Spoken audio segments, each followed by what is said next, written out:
Imagine this for a moment.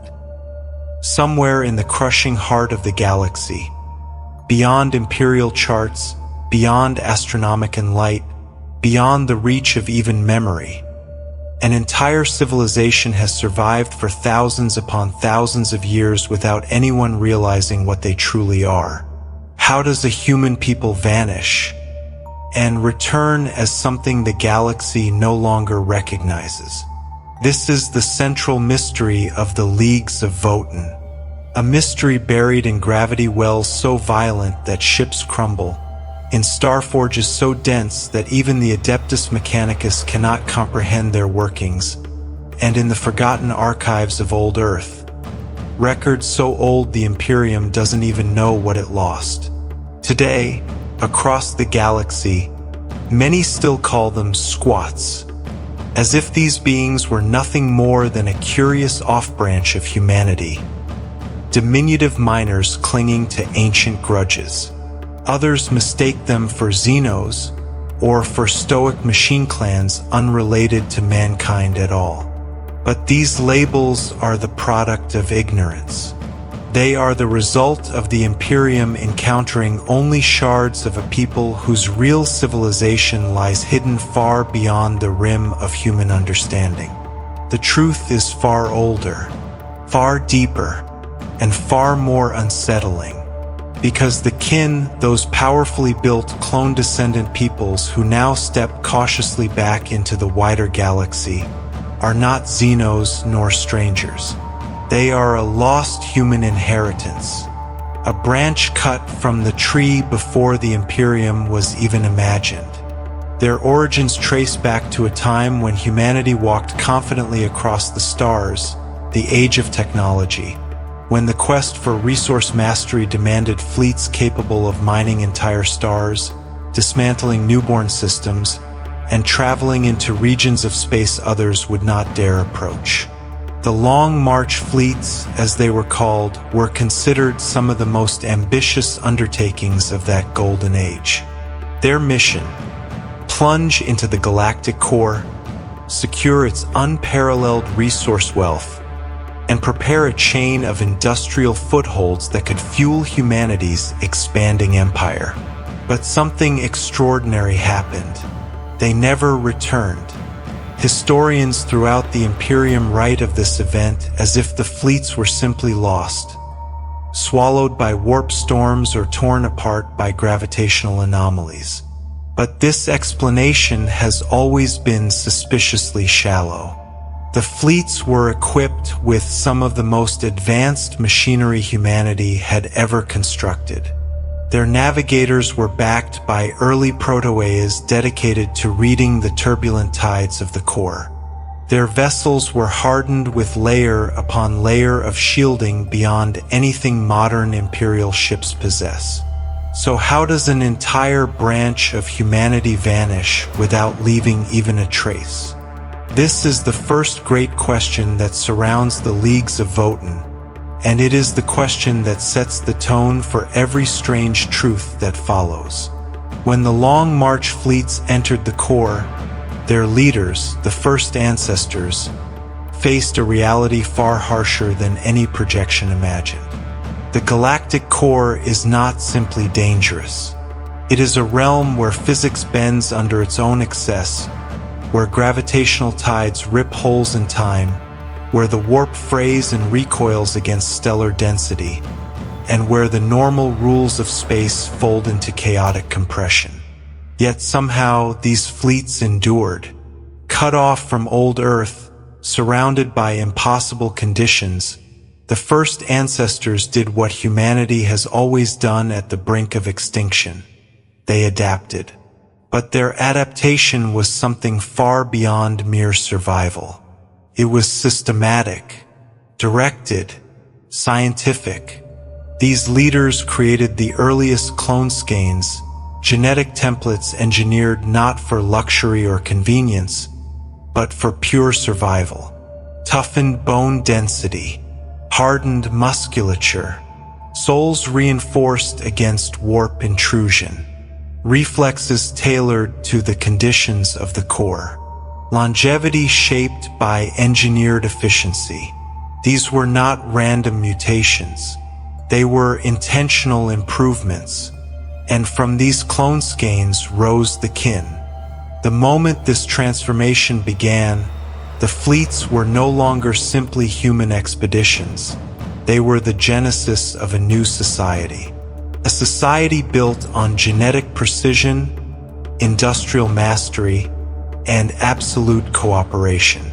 They built holds inside hollowed planetoids, carved out living space in the crusts of cooling stars, and forged city-states across the core's strangled void routes.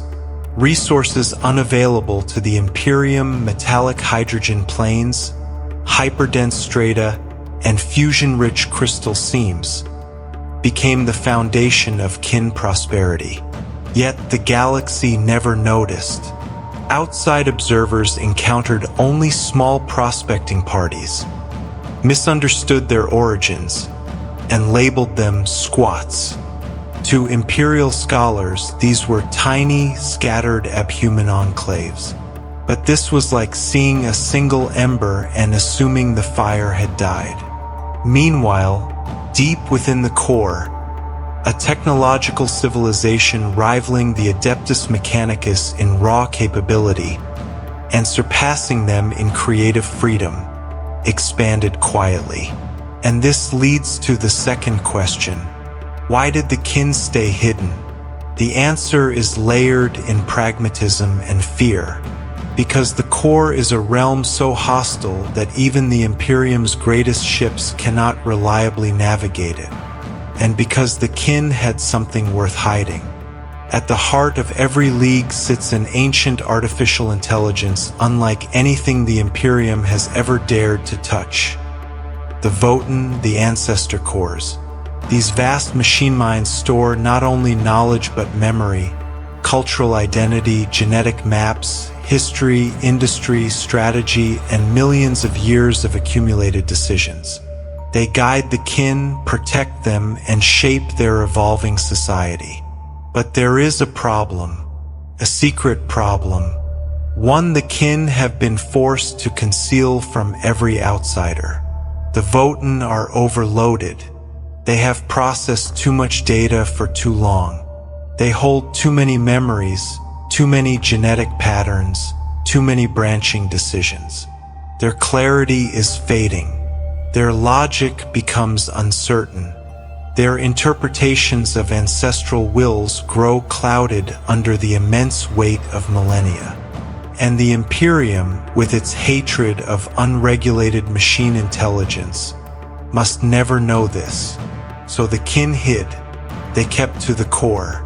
They mined, traded, warred, and thrived in the shadows. But something happened that changed everything. The galaxy tore open. The cicatrix maledictum split reality like a massive wound. Warp storms erupted in the core, swallowing holds and collapsing entire trade routes. For the first time in countless generations, the kin were pushed outward, forced into contact with a wider galaxy that had forgotten them, a galaxy that did not know what the kin truly were. And now, in the 41st millennium, the truth is emerging again. A forgotten branch of humanity, armed with technology the Imperium cannot replicate, guided by machine ancestors the Imperium would fear, and shaped by environments no other species can survive, is stepping back into the galactic stage. And as we begin this journey into their story, one question continues to whisper beneath it all. If the kin survived the core, what else did they bring back with them? Before dive in Chapter 2, don't forget to like this video and subscribe to our channel for more updates. Now let's dive straight into Chapter 2. Chapter 2, The Age of Technology Exodus. When humanity reached too far into the core. What kind of desperation or ambition? drives a civilization to send entire fleets into a region of space so hostile that even the Emperor's own navigators would hesitate to enter it. What did humanity expect to find in the galactic core that justified such a monumental risk? These questions echo across history because the age of technology wasn't an era shaped by caution. It was an era defined by human confidence, human arrogance, and a human desire to master everything the galaxy could offer. It produced wonders that even the Adeptus Mechanica struggles to replicate: quantum engines, self-evolving machine intelligences, stellar excavators capable of mining a newborn star like a raw mineral deposit. And at the center of this feverish ambition stood the Long March fleets. These were not military armadas. They were not colonization groups. They were industrial caravans unlike anything seen before or since. Massive sublight convoys designed to plunge into the most dangerous region of the Milky Way, the galactic core. It was a place of dense star fields, crushing radiation belts, unstable gravity wells, and warp tides that bent reality into knots. Yet humanity wanted what the core offered: raw resources, untouched potential, and the possibility of expanding their dominion into regions no species had ever controlled. So the Long March fleets departed old Earth, each one commanded by individuals who would later be mythologized by their descendants as the first ancestors. These men and women were more than leaders. They were visionaries, architects, and geneticists whose decisions would reshape the fate of their entire bloodline. Their mission was clear: go where no human could survive, and make survival possible. The fleets left Imperial space before the Imperium even existed. They traveled long before the Emperor unified Terra. These expeditions vanished into the core during a time when humanity believed it had already mastered every danger the galaxy could throw at them. They were wrong. The galactic core greeted them not as explorers, but as intruders. It tore apart mathematical predictions, warping navigation patterns, folding stellar currents in unpredictable ways. Ships strained under tidal forces they were never meant to endure. Radiation waves slammed into hulls. Warp shadows stretched and recoiled in irregular rhythms, disrupting communication and warping sensor data. Yet the fleets pressed onward. Turning back was not an option. They were too deep, too committed, and too dependent on their mission's success. To survive this relentless assault, the first ancestors took steps that would define the kin forever. They created the first cloneskeins. These were not typical genetic modifications. They were engineered templates built from billions of data points, simulations, and environmental models. Every cloneskein was meant to produce humans capable of thriving in conditions lethal to unmodified humanity. Not taller, not prettier, not more elegant, but stronger, denser, more resilient, and mentally fortified against warp interference. These genetic lineages were sculpted to survive gravity spikes, radiation storms, psychic pressure, and the constant strain of living near the core's turbulent energies. The first ancestors understood that the fleets wouldn't survive through technology alone. They needed to reshape themselves. This act was not born from desperation alone. It was a statement of defiance. If the universe refused to accommodate humanity, humanity would re-engineer itself to match the universe. From these early cloneskeins emerged the first kin, though they would not have recognized themselves by that name yet.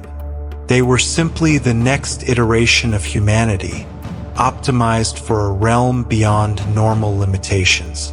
As the fleets dug deeper into the core, something remarkable occurred. Instead of collapsing under the strain, they began to adapt in ways no historian could have predicted. Colony modules were established in the crusts of hyperdense cores. Habitats were carved into the cooling shells of protostars. Mining facilities anchored onto neutron-fragmented belts. They bent metal, stone, and radiation to their will, treating the core not as a threat but as a challenge to be mastered. Outsiders looking back often assume the fleets became isolated by accident. But in truth, isolation became a necessity. No warp routes remained stable enough to guarantee safe return. No long-range communication could punch through the core's density. No reinforcements, no aid, no updates from old Earth would ever reach them. The Long March fleets became severed from humanity's timeline. Their knowledge, their identity, and their heritage sealed within the core like insects trapped in amber. Their leaders, the first ancestors, understood this before anyone else. So they chose survival over legacy. While early generations struggled to keep their fleets intact, the first ancestors began constructing the earliest holds, vast subterranean megastructures that became the beating heart of kin civilization. These holds were fortified, powered, and engineered to endure geological upheaval. They contained fusion reactors, industrial forges, artificial womb complexes, and deep storage databanks. Most importantly, each hold was connected to a singular, incomprehensible device, a nascent Votann. The Votann were the core of everything the kin would become. Part ancestor archive, part decision engine, part safeguard for a people cut off from their past. These early machine minds were intended to store knowledge and provide stability during centuries of isolation. But as decades turned into centuries, and centuries into millennia, their role expanded far beyond mere data preservation. The Votann became the memory of a civilization. They held genetic heritage, historical continuity, geological maps, industrial templates, and personal lineages. They became the anchor around which each league formed. Their influence flowed through religion, custom, leadership, and even the subtle telepathic harmony the kin experience among each other. But even in their early days, the first ancestors recognized a silent danger. These machines would eventually face limits. And if humanity could not reach them in time, the kin would face those consequences alone. This is why secrecy became ingrained in kin culture from the very beginning. They were not simply hiding from predators or rival species. They were hiding from misunderstanding. They feared that outsiders, especially future human civilizations, would either attempt to control them or destroy them outright for their reliance on machine minds. So the kin withdrew deeper into the core. And for thousands of years, the galaxy forgot them.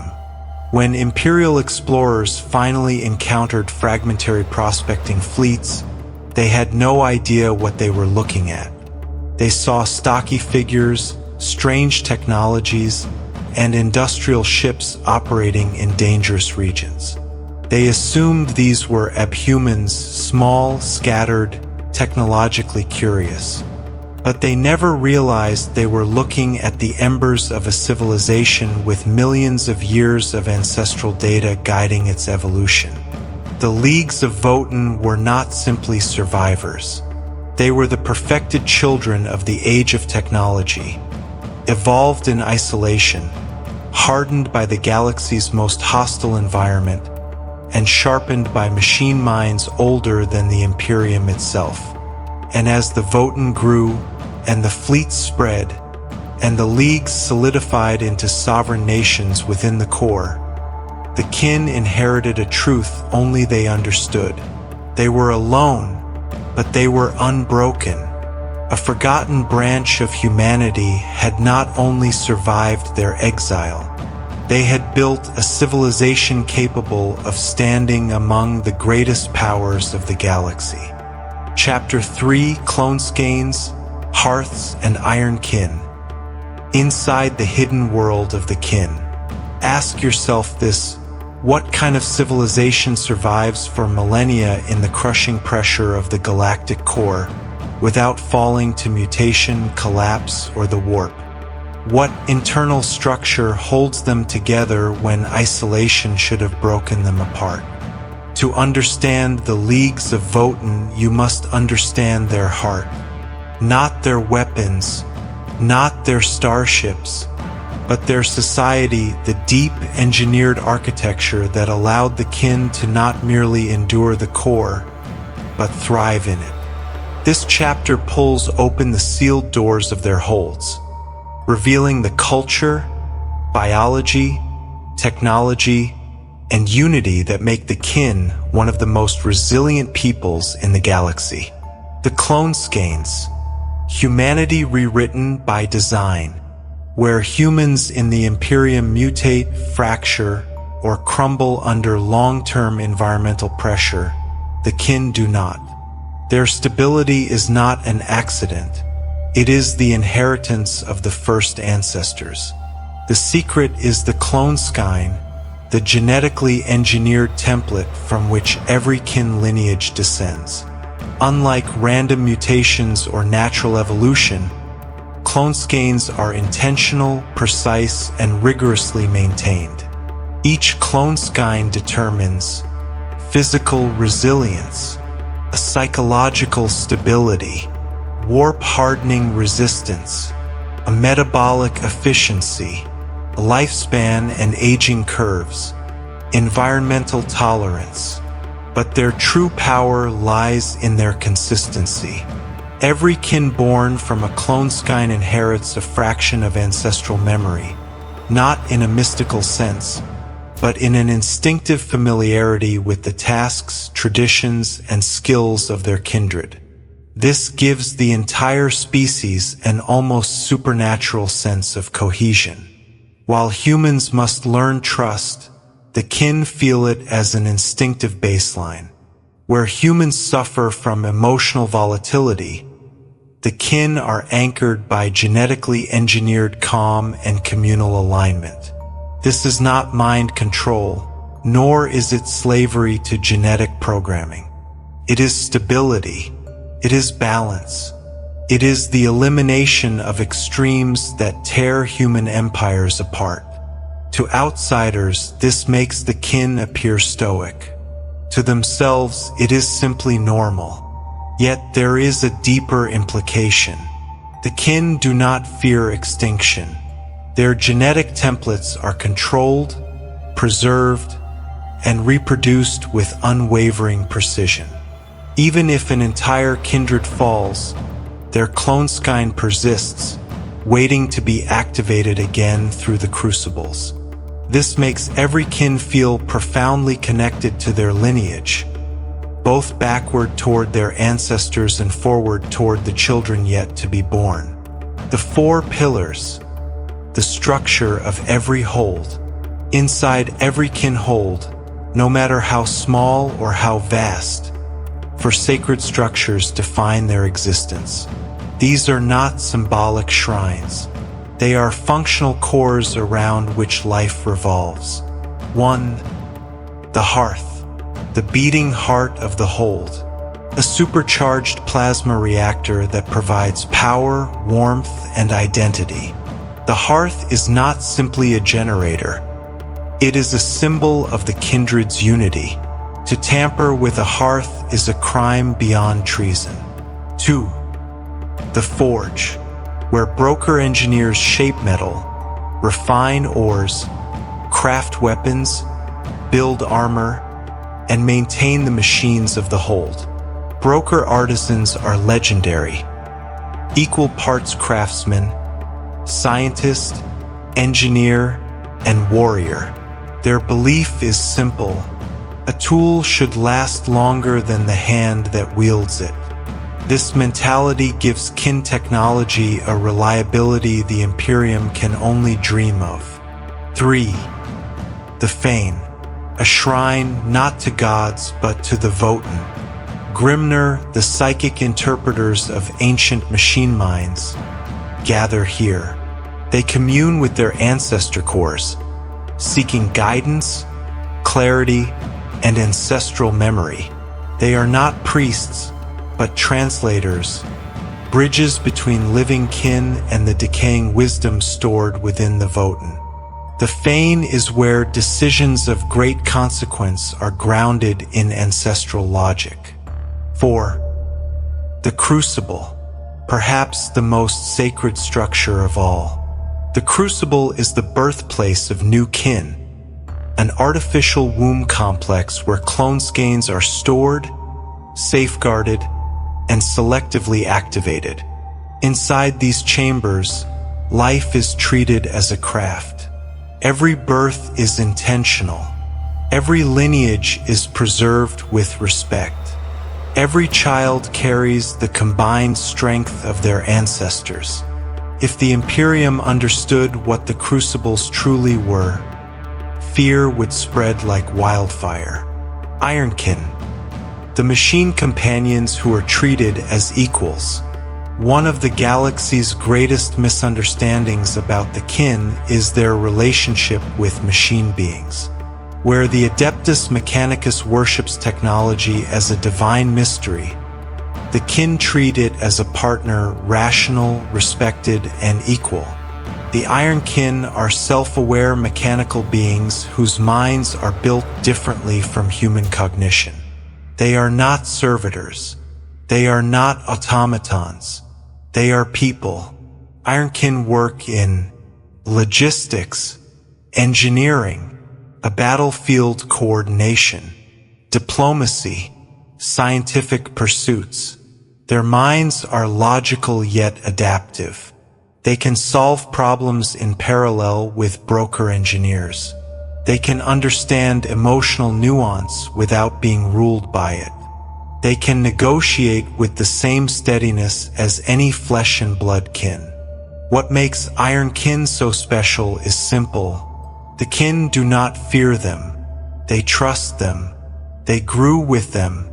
Ironkin were not built as slaves. They were built as partners in a civilization that had no time for hierarchy, only efficiency and collective survival. This single cultural trait places the kin light years ahead of the Imperium, which hunts unregulated intelligences with terror and brutality. Kin Mind Link, a quiet, unseen advantage. To an outsider, a formation of kin soldiers seems unnaturally synchronized. Their movements are unified. Their decisions appear instantaneous. Their reactions are shockingly consistent. This is the result of the gift of the ancestors, an almost telepathic alignment produced by cloneskein design and communal upbringing. It is not psychic. It is not warp-born. It is a neurogenetic harmony that allows kin to feel each other's intentions and predict each other's behavior. In battle, this creates devastating cohesion. In debate, it sharpens their arguments. In engineering, it makes teamwork effortless. In politics, it prevents societal fragmentation. Humans see conflict as natural. The kin see conflict as wasteful. Their shared mental architecture allows disagreements without hatred, intensity without emotional collapse, and debate without fracturing their culture into rival factions. The Spacrond, where words hold the weight of ancestors. Governance within the Leagues is as structured as their genes. At the center of leadership lies the Spacrond, a spherical chamber where the Hearthspake takes place. Here, guildmasters, broker, Grimner, military captains, and Ironkin representatives debate matters of state. But their debates are not chaotic. They are intense but never malicious. Every voice matters because every decision carries the weight of the ancestors who came before. In this chamber, ideology meets pragmatism. Emotion meets logic. Tradition meets innovation. And always hovering at the edge of thought is the silent presence of the Votann, ancient minds whose guidance shapes the Leagues from beyond time. A society without fragmentation. The most astonishing part of kin society is not their technology, nor their physiology, nor their warcraft. It is their unity. For thousands of years, without imperial oversight, without the emperor, without the mechanicum, without the navigators, the kin remained stable. No civil wars, no schisms, no religious extremism, no technological stagnation. Their society never collapsed because it was engineered never to fall apart. Humans fight because humans fracture. Kin endure because kin align. This unity is what allowed them to weather isolation, survive the dangers of the core, and develop industrial capabilities that rival even ancient Mars. It is why they survived where the rest of humanity would have perished. And it is why, as they re-emerge into a broken galaxy, many scholars now wonder, is this what humanity could have become if it had never fallen into ignorance, superstition, and fear? Chapter 4: The Votann, Ancient Machine Ancestors, and the terrifying secret behind their decay. What happens when a civilization stores its entire identity, its memories, its knowledge, its genetic future, inside machines that were never meant to last forever? What happens when those machines begin to fail?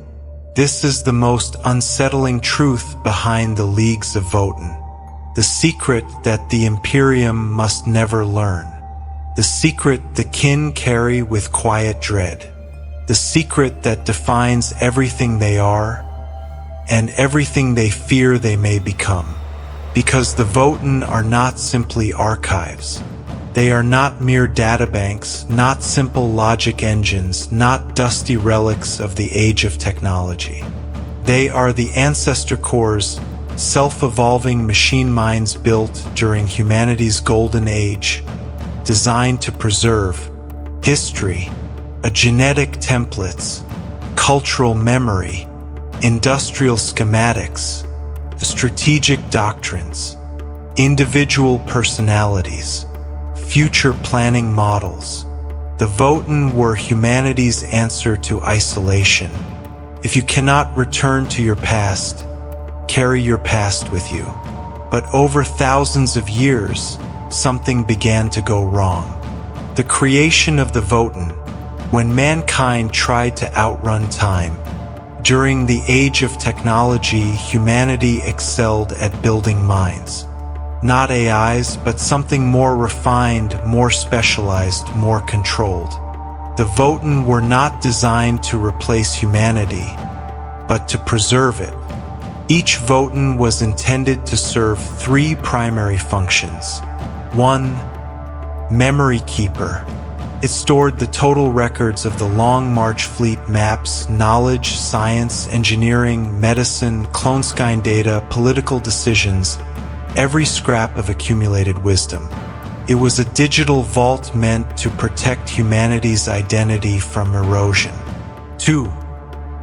Decision engine. When cut off from old Earth, a Votann could simulate complex futures. It could calculate the viability of colonizing a star. It could determine the safest course through deadly regions. It could analyze ecological risks and optimize resource distribution. 3. Cultural anchor. For the kin who would one day forget old Earth entirely, the Votann became the spiritual center of every hold. Not a god, not a tyrant, but the archive of everything that made them who they were.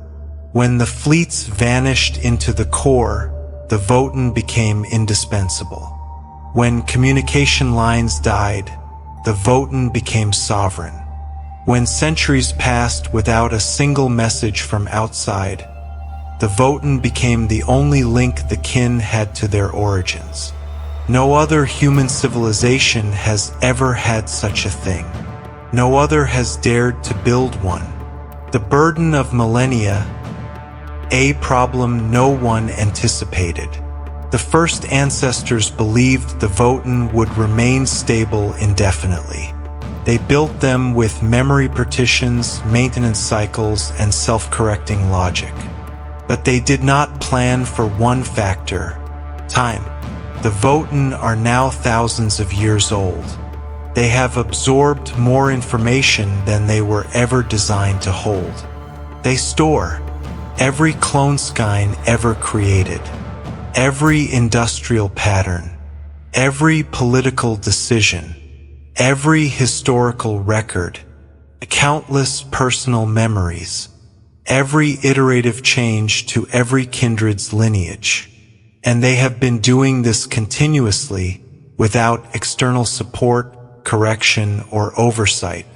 Imagine a computer that has run for 20 millennia, never shut down, constantly feeding on new information, constantly expanding its data structures, constantly adjusting its parameters.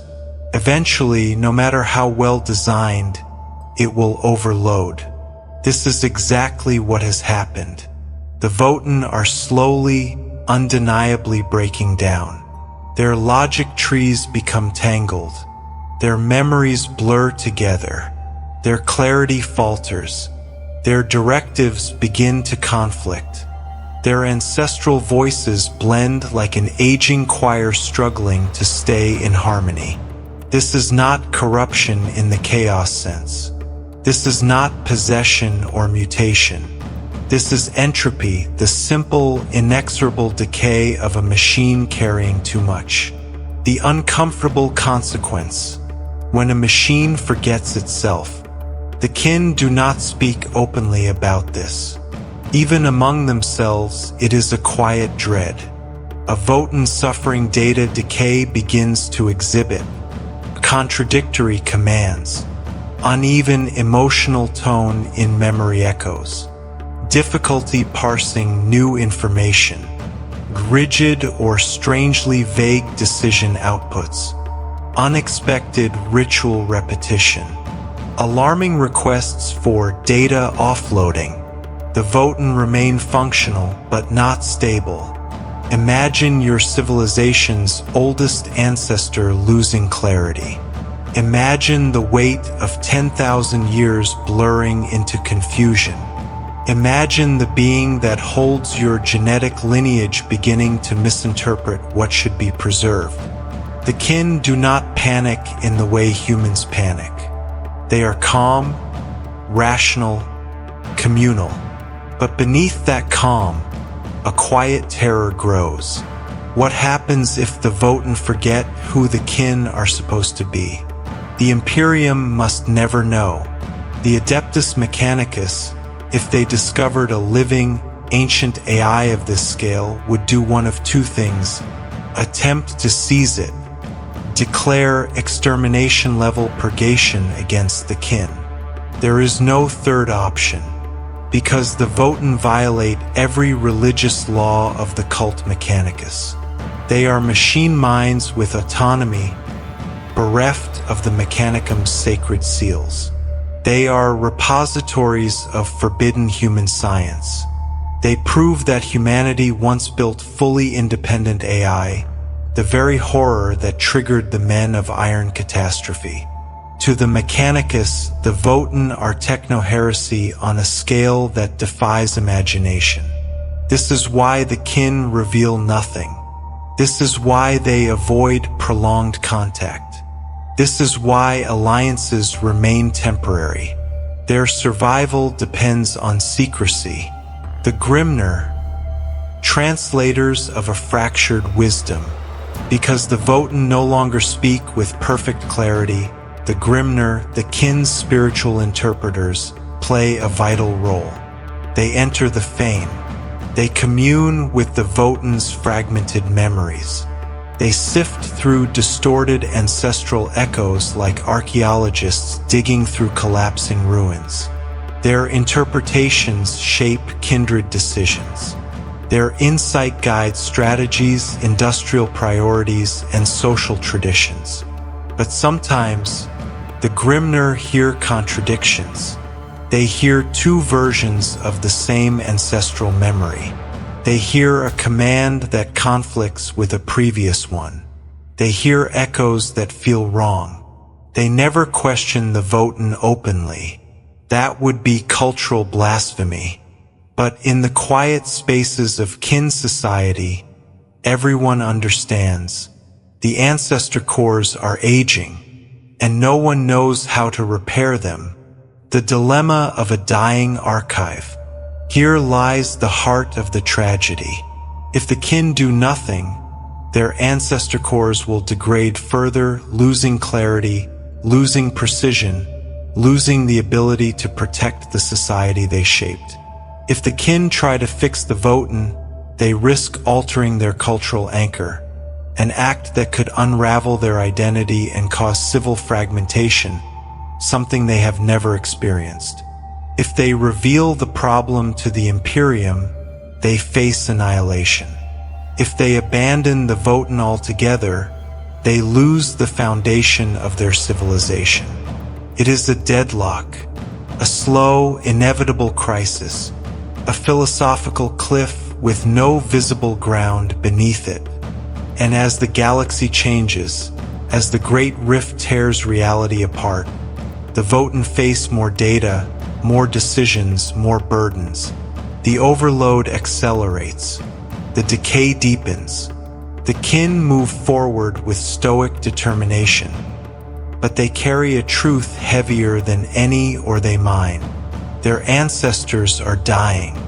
And no salvation exists that does not threaten everything they are.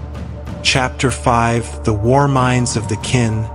Warfare forged in the furnace of the galactic core. How do you fight an enemy when your entire civilization evolved inside a region where the environment itself wants you dead? What kind of warriors does a society produce when every battle is approached with the same precision they used to carve apart a star? To understand kin warfare, you must first understand their psychology. The kin do not view war as glory. They do not see it as divine obligation, conquest for ego, or the fulfillment of ancient grudges. For them, war is a task, a problem to be solved with efficiency, logic, and industrial strength. Where humans wage war with emotion, the kin wage it with engineering. Where the Imperium throws bodies into the grinder, the kin calculate angles, risks, and resource pathways. Where Astartes speak of honor, the kin speak of contracts, oaths, and measurable outcomes. In kin culture, war is simply another extension of the forge, a discipline of precision.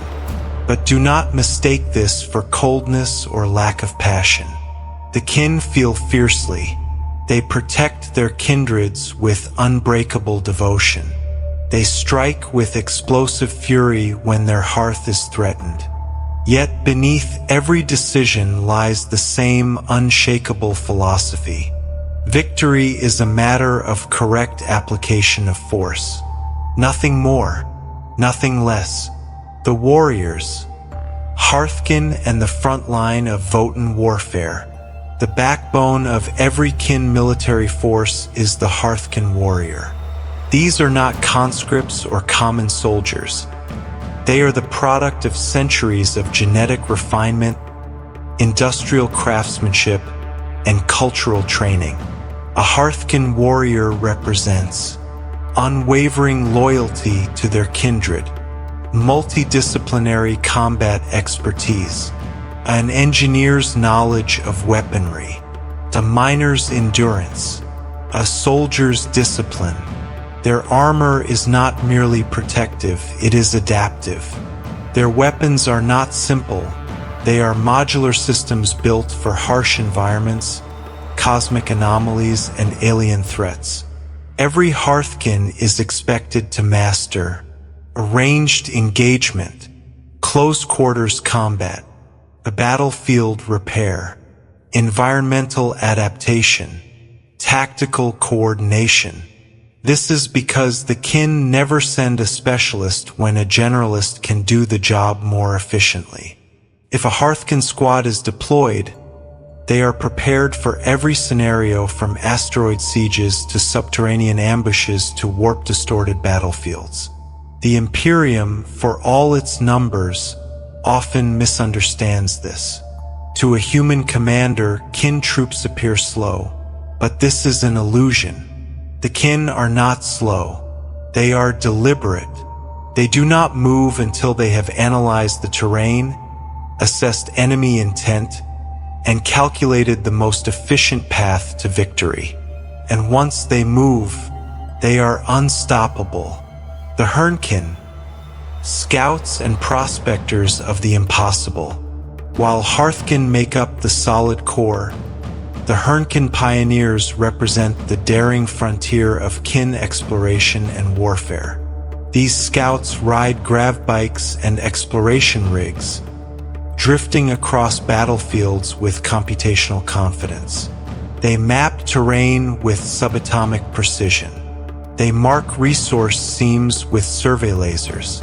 They track enemy movements the way miners track fault lines in a collapsing mine.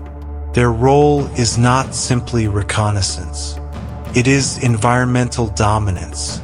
A Ironkin squad can identify structural weaknesses in enemy fortifications, detect hidden warp fluctuations, predict ambush points, expose stealth fields, locate optimal fire lanes for heavier kin weaponry.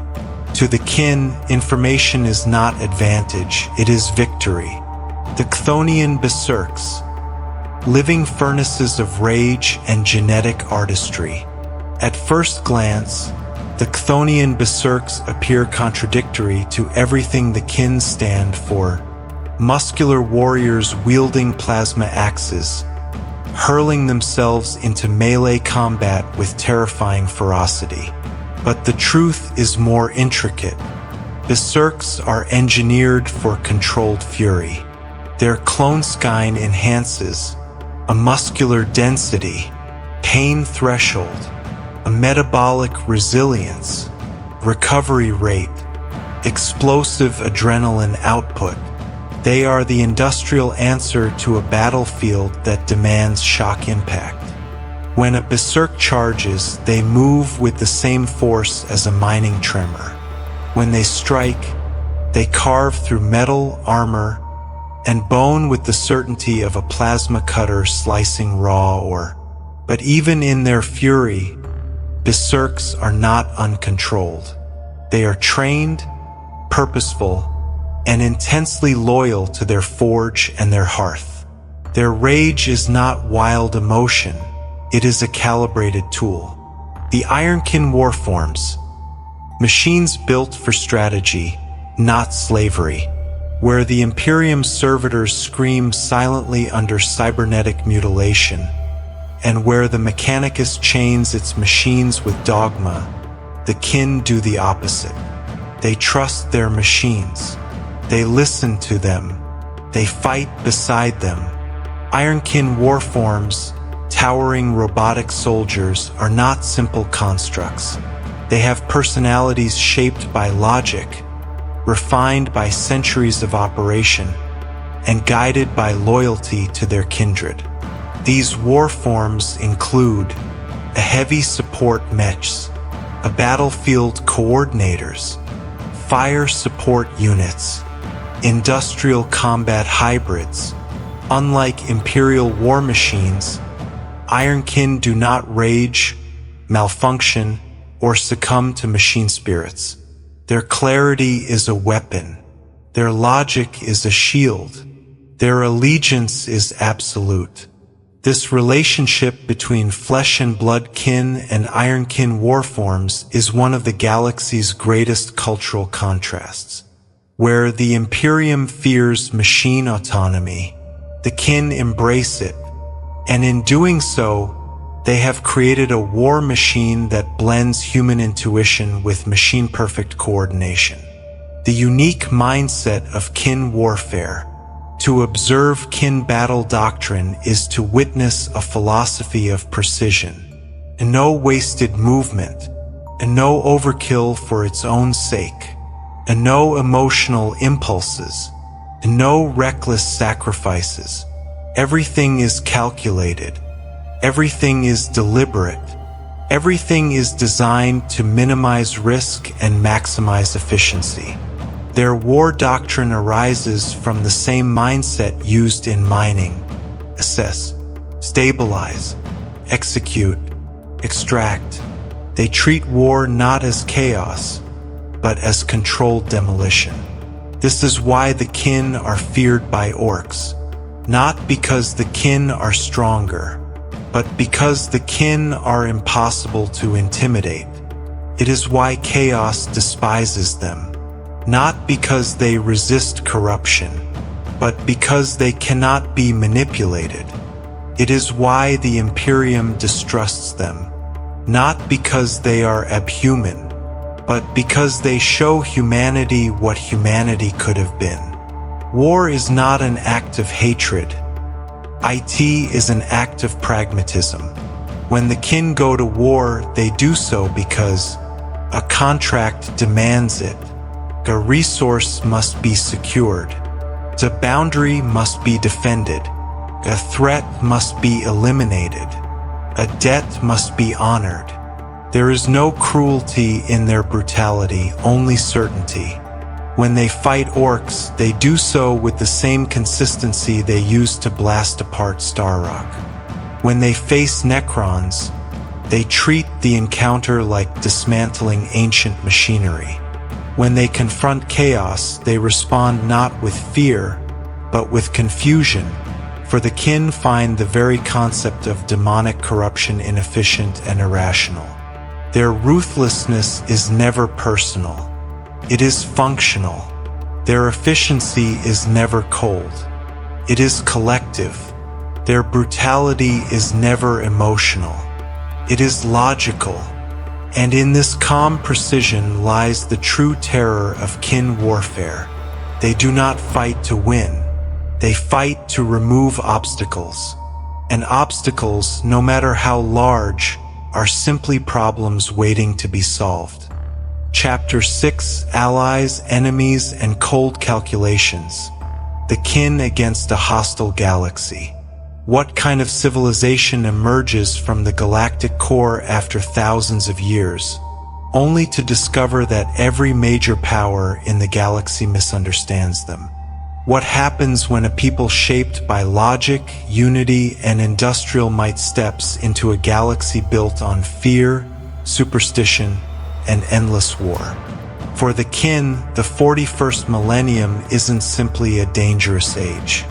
It is a misaligned age, a galaxy where nearly every culture behaves in ways that baffle them, threaten them, or violate their sense of order. Despite their technological superiority, the kin do not see themselves as conquerors. They see themselves as workers of the stars, miners, makers, forge masters, explorers. But they are also realists. Any obstacle that threatens their survival, their contracts, or their resource claims is dealt with swiftly and absolutely. This has shaped their relationships with other powers into a complex web of tension, misunderstanding, and reluctant alliances. To understand the kin's place in the wider galaxy, we must study every faction through their eyes, through logic, oaths, efficiency, and industrial sovereignty. The Imperium, a combination of kinship and danger. The kin know the truth. They are descended from humanity, But they do not rush to reveal this. Why?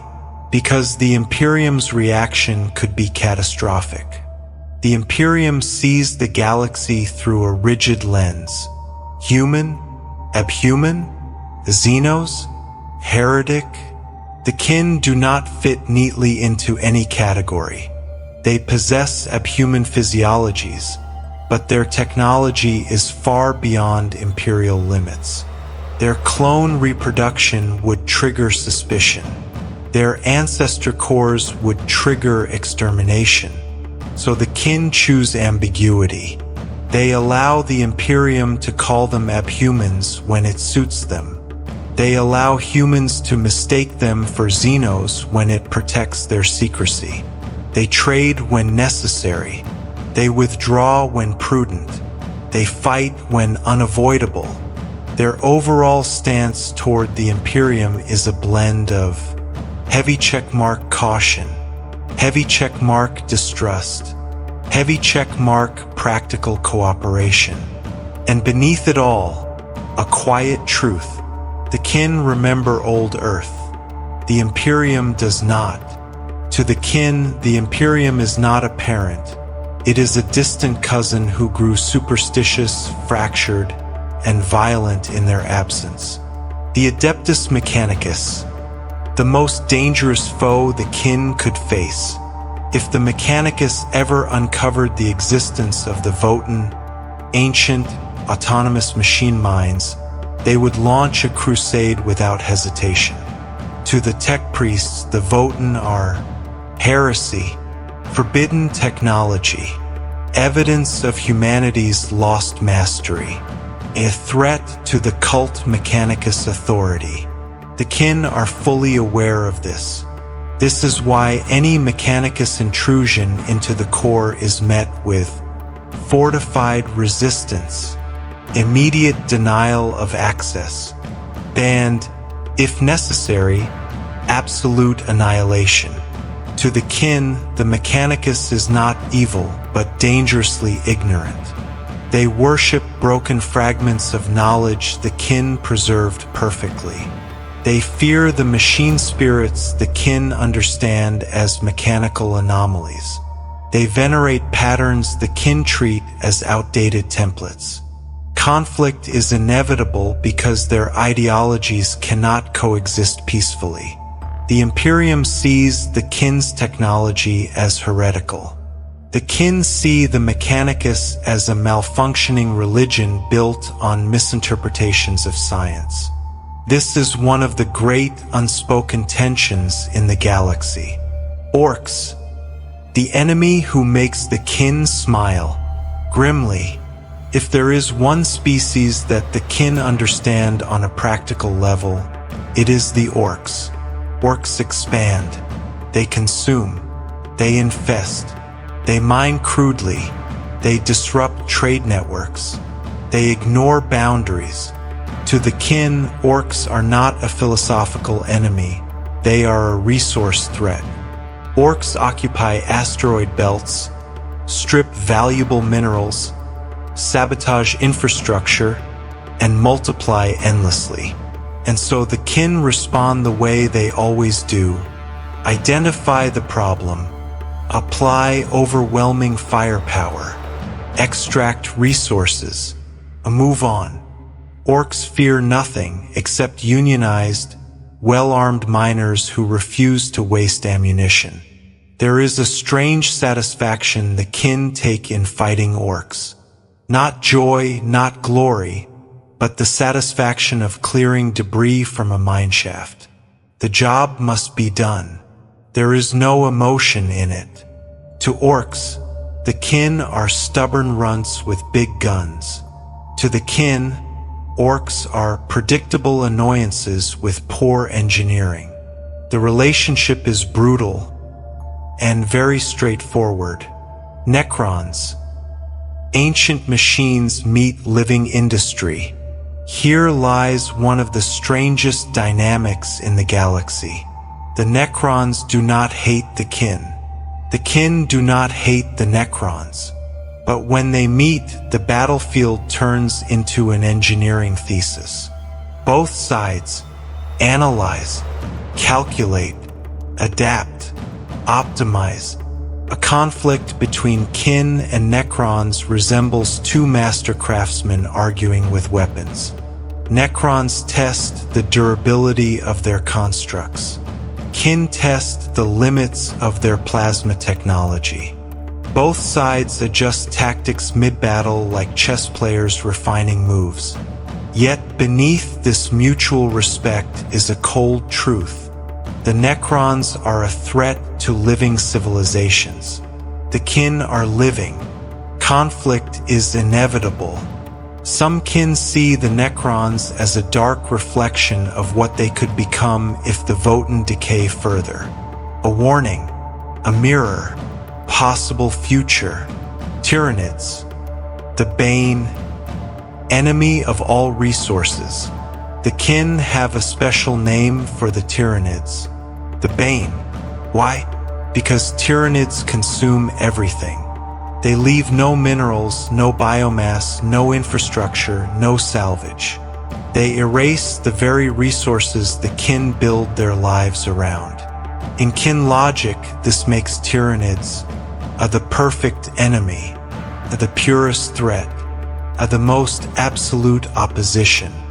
Unlike the Imperium, the kin do not fear Tyranids because they are monstrous. They fear them because they represent loss of material assets. The kin fight Tyranids with the same precision they use for everything else. Targeted strikes, isolating synapse creatures, burning bioforms, denying consumption paths. They have even hunted small hive subfleets, not for glory, but for resource reclamation. But deep down, both sides understand the truth. The Tyranids consume, the kin build. One must eventually destroy the other. Chaos. A threat that baffles the kin to their core. To the Imperium, chaos is a terror. To the Eldar, an ancient curse. To the Tau, an inexplicable phenomenon. To the kin, chaos is illogical. Warp corruption makes no sense to them. Demons violate every principle of physics. Mutation offends their engineered stability. Chaos cults baffle them due to emotional irrationality. Kin response to chaos is not fear. It is irritation mixed with concern.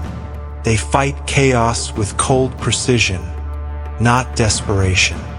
But even the kin understand this uncomfortable truth. Chaos cannot be bargained with, cannot be mined, cannot be reasoned with, which makes it one of the few enemies the kin consider existential. The DU, the closest thing the kin have to friends. Of all the factions in the galaxy, the Tau are the closest philosophical match to the kin. They value progress. They value engineering. They value cooperation. They value practical governance. The kin admire the Taoist logic and order. The Tau admire the kin's industry and technology. Although the kin never submit to the Tau Empire, they often engage in trade, mutual defense pacts, and quiet collaboration.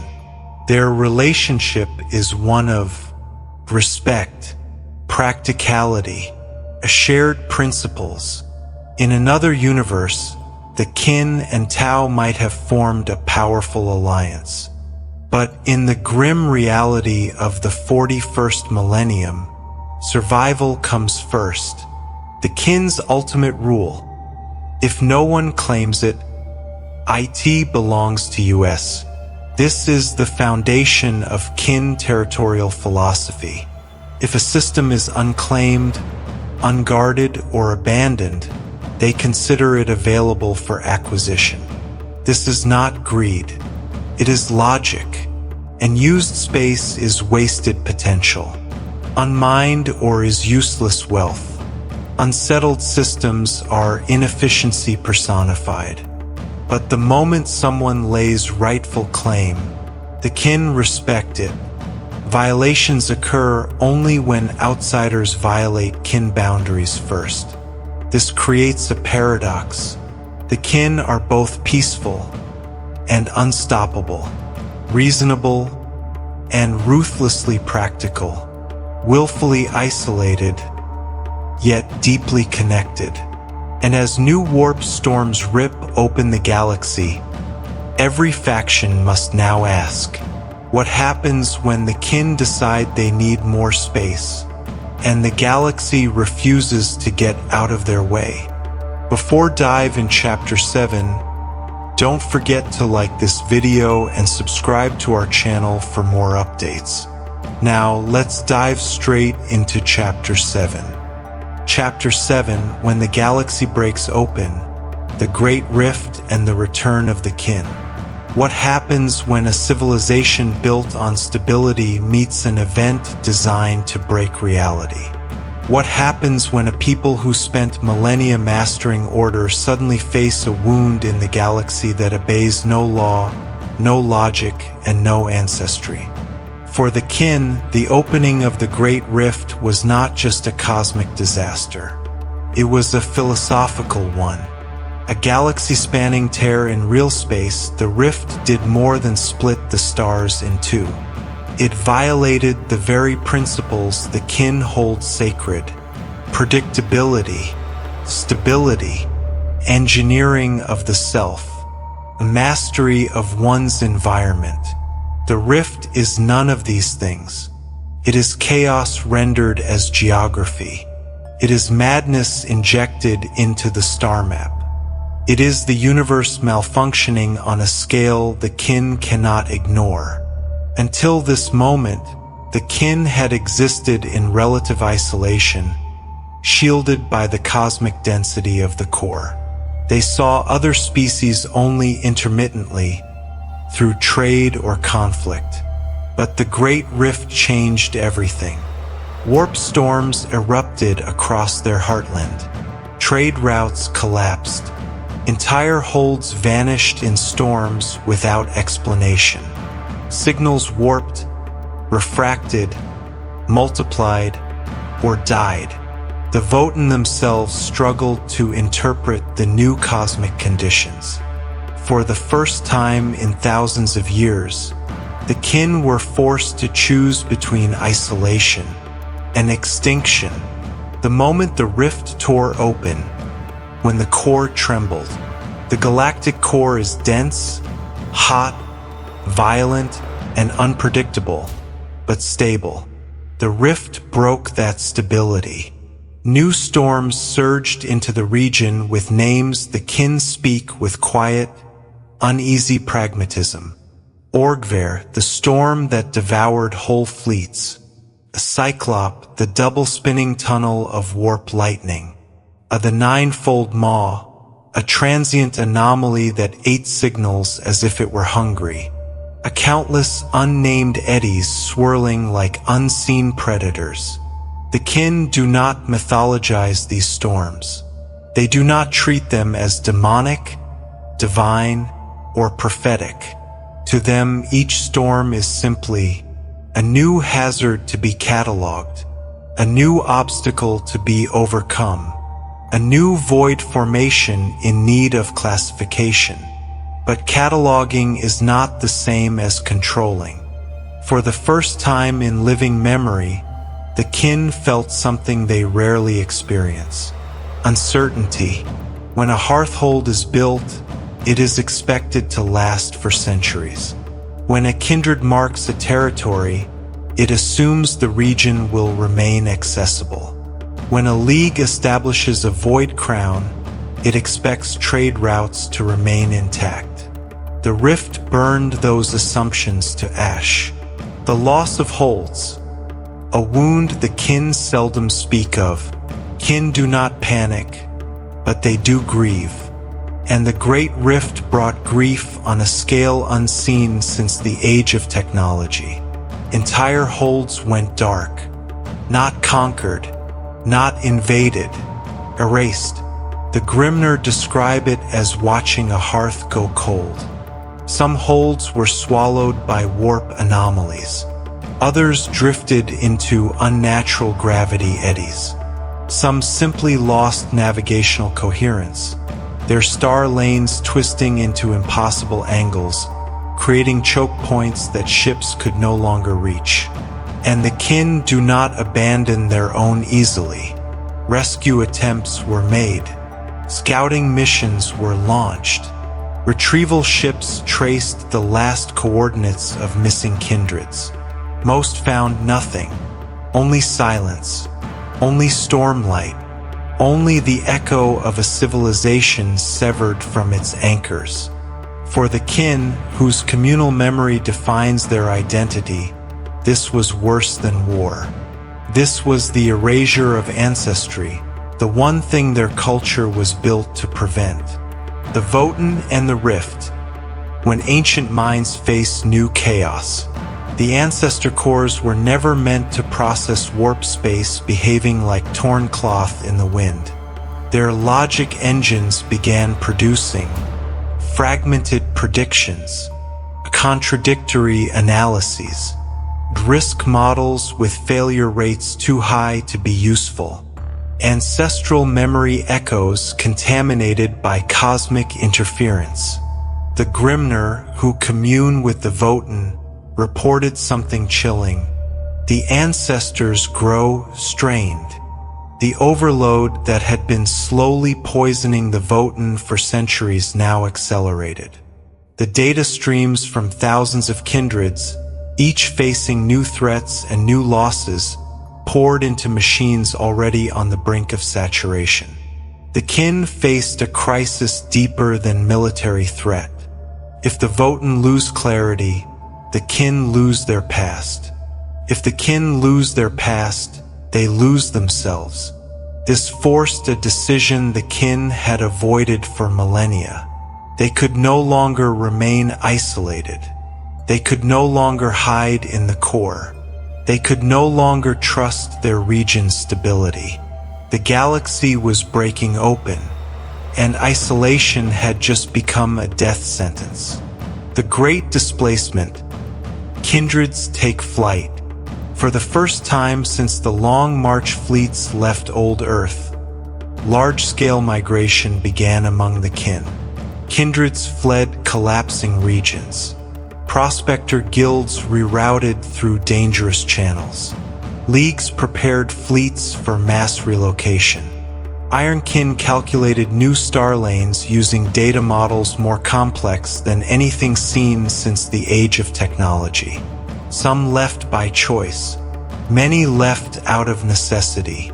A few were forced out by storms that devoured their homes. This displacement reshaped the political map of the core. Old boundaries dissolved. New claims formed almost overnight.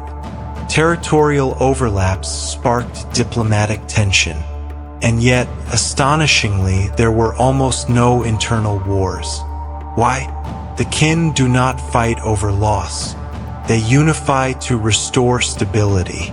Their shared ancestors, shared memory, and shared crisis kept them from fracturing. The return to the galaxy. The kin emerged from the core. The galaxy had forgotten the kin. The Imperium believed the squats were extinct. The Tau had only rumors and ancient void scars. Chaos never understood them and still doesn't. Orks remembered them only as stubborn miners who refused to die. But now the kin return, not as refugees, not as broken survivors, not as wandering nomads. They return as a militarized kindreds, resource-starved fleets, industrial juggernauts, oath-bound leagues, explorers seeking new void routes, warriors pursuing precise goals. Wherever they go, they bring discipline. Wherever they settle, they bring industry. Wherever they fight, they bring efficiency. Their reappearance is not accidental. It is strategic. The kin are seeking new resources, anew mining opportunities, anew strategic footholds, anew trade routes, anew alliances, and occasionally reparations for offenses they consider unresolved. To the wider galaxy, this resurgence is shocking. To the kin, it is simply the next logical step for survival. New enemies, new allies, the shifting web of contact. Since the rift's birth, the kin have encountered chaos forces spilling from new warp tiers. These encounters are brutal and brief. The kin do not study demons, they eliminate them. Stranded Imperial ships drifting into core regions. Some are rescued, some are ignored, some are boarded when they trespass in forbidden zones. The Tau, whose exploratory fleets reach deeper than ever. These meetings are often calm, structured, and mutually beneficial. Eldari corsairs scattering through rift turbulence. The kin treat them cautiously. Eldari treat them with thinly veiled curiosity. A new Xeno species displaced by the rift, such as the Septeryx and the Krobder, beings unknown before the rift distorted their trajectories. The kin are learning, adapting, and cataloging. Every contact is a new entry in their vast informational archives. The kin's future. Stoic resilience in a broken age. The Great Rift forced the kin out of their isolation and into a galaxy fractured beyond recognition. Yet they did not panic. They did not splinter. They did not surrender to despair. Instead, they did what they always do. They recalculated the path forward. They adjusted their industries. They reinforced their boundaries. They strengthened their kindreds. They endured. The kin do not see themselves as a dying civilization. They see themselves as a people whose time has come to act again. Their ancestors remember. Their unity endures. Their holds rebuild. Their fleets expand. Their logic sharpens. Because in the darkest age humanity has ever known, one truth remains. The kin survived the galactic core. They will survive the galaxy.